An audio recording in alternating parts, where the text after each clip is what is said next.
Kaya higit nating maunawaan, hindi lamang sapagkat para ipaunawa yung kahulugan kung bakit hindi nag-aayuno sa Jesus. Sa halimbawa, kaya sabi nga natin para sa mga Pariseo, sa mga alagad ni Juan Bautista, yung kanilang pag-aayuno ay mapadali ang pagdating ng tagapagligtas. Bakit hindi nag-aayuno ang mga alagad na Jesus? Sabi nga rito yung term na ginamit ay kasama nila yung lalaki ikinasal. Kasama na nila mismo yung dahilan kung bakit mag-aayuno. So hindi sila mag-aayuno. Mag-aayuno sila pag-alis na lalaki ikakasal. Kaya ngayong ating pag-aayuno, hindi na sapagkat para magpadali pagdating ni Jesus. Dumating na sa Jesus. Dumating na ang magliligtas. Dumating na ang Kristo. So, kaya ang dahilan ng ating pag-aayuno ay pakikiisa na.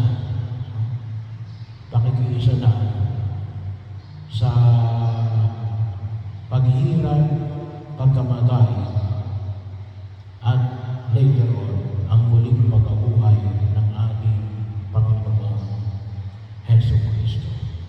So yun ang pinakadahilan.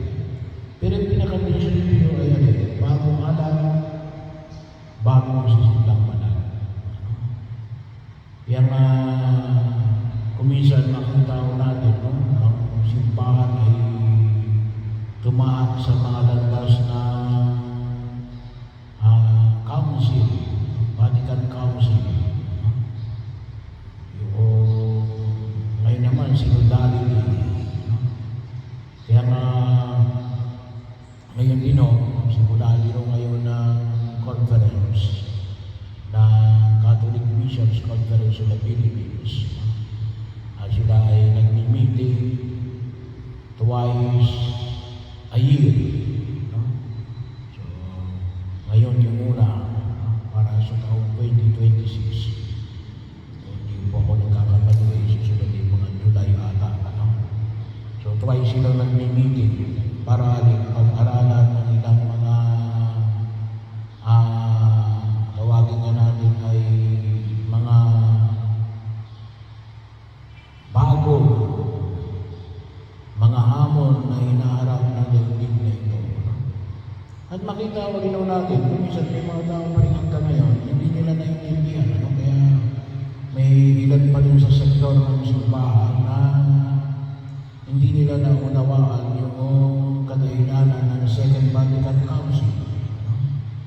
At yung ngayon, yung tinatawag natin synodality, bahagi yun na makita ko natin. Huwag natin sukatin ang makabagong hamon sa pamagitan ng burin na nakalipas.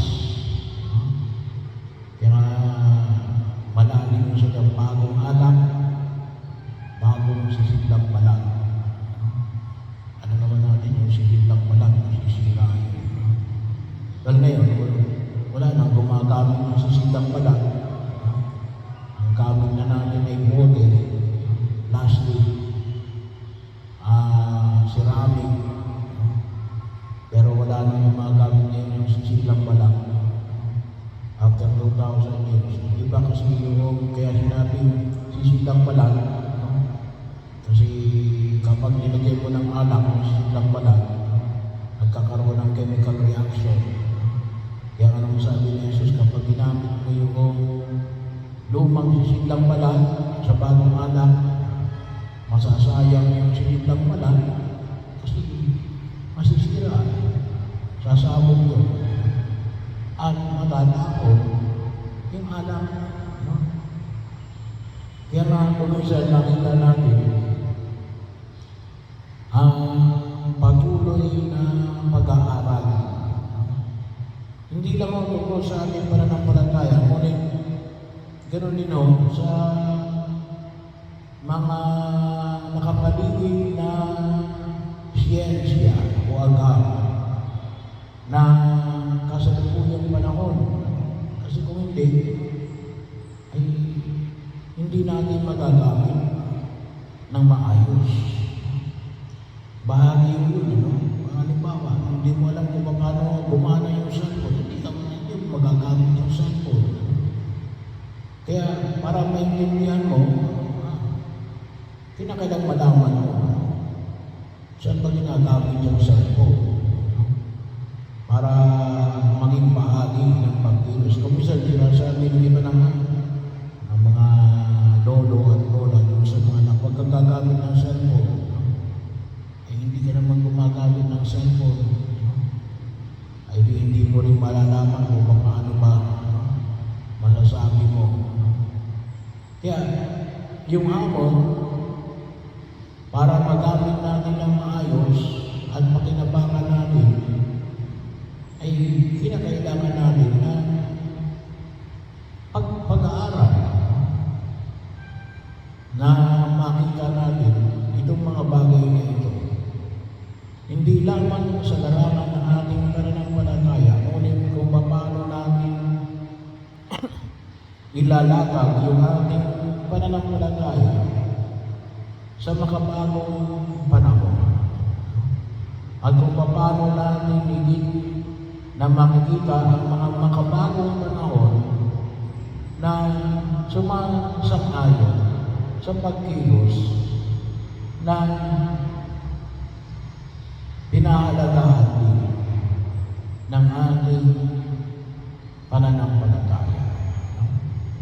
Kaya bahagi yun na makita ko natin, kinakailangan natin sabi nga natin yung ating pananampalataya, kinakailangan natin mag-evolve without destroying itself. No? Kaya nga, bahagi yun yung mga pananampalataya natin na higit na makita natin na kinakailangan natin panghawakan ay hindi lamang pananalili yun, pero may paliwanag namin sa makabagong panahon na hindi nawawala yung pangunahing pamantayan ng ating pagkilos sa daigdig na ito. Kaya, sabi nga natin, yung dinibahagi ng na matuto tayo na basahin ang mga tanda ng panahon. So, ipanalangin natin, panalangin natin, lalong-lalo na yung mga namumulong sa atin. Hindi lang siguro sa simbahan, pati rin sa lipunang ginagalawan natin. Kasi kumisan tawag na natin kumisan yung dichotomized. Kumisan kapag pananampalataya, nakaiwalay sa pamantayan ng pagkilos natin sa daigdig na ito. Kumisan hindi natin maikumpay bahagi yun, kinakailangan niya ay mailapat natin yung ating pananampalataya sa mga hamon ng kasalukuyang panahon. Bahagi yun. Naalala ko lang, medyo controversial, pero very untungsin lang medyo, kasi mayroon nung kasi exorcist sa Bisaya. Hindi ko lang kung Bisaya ko o Mindanao yun. Ang ginawa niya, sinampahan niya ng kaso yung mga nagbomba yung nakalipas na eleksyon. Medyo controversial. pari. Pari ang nagsokpa ng kaso doon sa mga politiko na nag-vote buying. So, pero isang bahagi nito na kung saan ay pinapamaning ng alin. Bakit hindi yung kapwa politiko?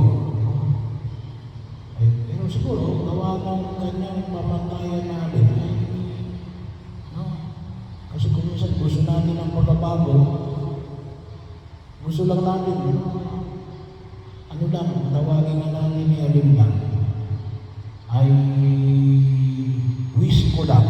No? Wish ko lang magbago. Pero walang kumikilos. No? Walang kumikilos. Paano natin makikita yung pagbabago? Walang kumikilos. Kaya sabi nga natin, pero kung sabi nga sa isang banda rin, parang katanungan din ako bilang pari. Kasi talagang kunutusin yung trabaho ng trabaho yung mga laiko no? Kami ay alin lang, tagapagpaalala lang, magbibigay ng direksyon, ay kung minsan sabi yung ay baka may pagkukulang din sa pamamaraan ng pagpapahayag kung bakit hindi tumatagos yung hamon, hindi lamang sa utak, hindi lamang sa puso, pero tanggapin sa mga kamay. Pinakailangan kasi na maliwanag ng pagkilos. Hindi yung, alam ko yan, pati. Pero tanong ginagawa ba natin? Kaya ipanalangin natin sa harapan ng Omega. Kasi malalim yung bagong alak, bagong sisigang malalim. Ang tawag na natin ngayon ay relevance. Kasi nakaka-relate tayo at tumatapos sa kasalukuyang pagkilos natin yung ating pananampalataya na nawa tunay na gumabay sa ating pagtugon bilang mga tagasunod ng ating